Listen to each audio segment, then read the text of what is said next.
அட்டப்பாடியில் இருக்க silent valley போகலான்னு சொல்லிட்டு போனோம். ஆனைக்கட்டியை தாண்டி போகும்போது இந்த கடையில் சாப்பிட்லாம் அப்படின்னு சொல்லிட்டு போனோம். சீப் அண்ட் பெஸ்ட்டாக மீன் சாப்பிட்லாம் அப்படின்னா இந்த கடைக்கு போகலாங்க. இது வந்து கறி மீன், இது செம்பள்ளி, இது ஐலை.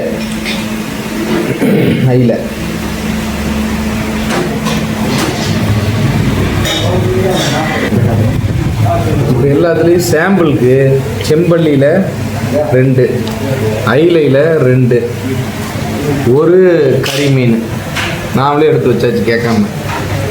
இனியும் வந்து பீஃபும் சொல்லியிருக்கோம். இப்போ பீஃப் சூடாக இருக்கிறதுனால சூடு ஆடுறதுக்கு வரைக்கும் இந்த கறி மீன் எடுத்து ஒரு கடி லாபமாக.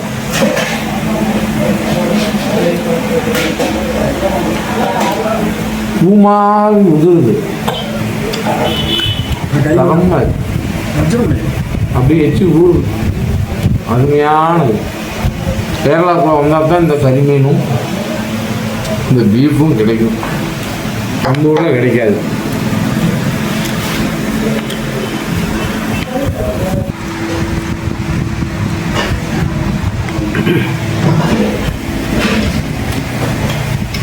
கேரளா மட்டன் அருமையாக இருக்குது.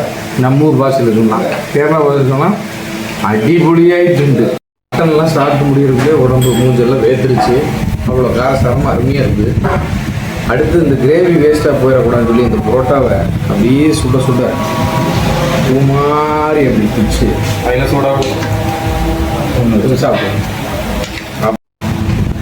இதை எடுத்து அப்படி சாப்பிட்டா அதான்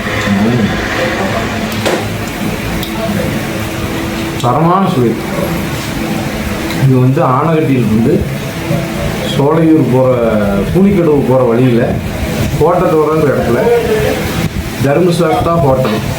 இங்கே லோக்கல் இருக்கிறவங்க சாப்பிட்றது இந்த டூரிஸ்ட்டுக்கு ஒரு ரேட்டு, இங்கே லோக்கல் இருக்கிறவங்களுக்கு ஒரு ரேட்டு கிடையாது.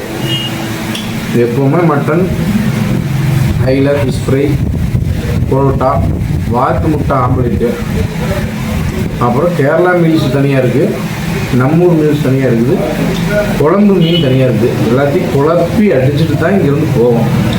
அது எப்போ வந்தாலும் ரெகுலர்.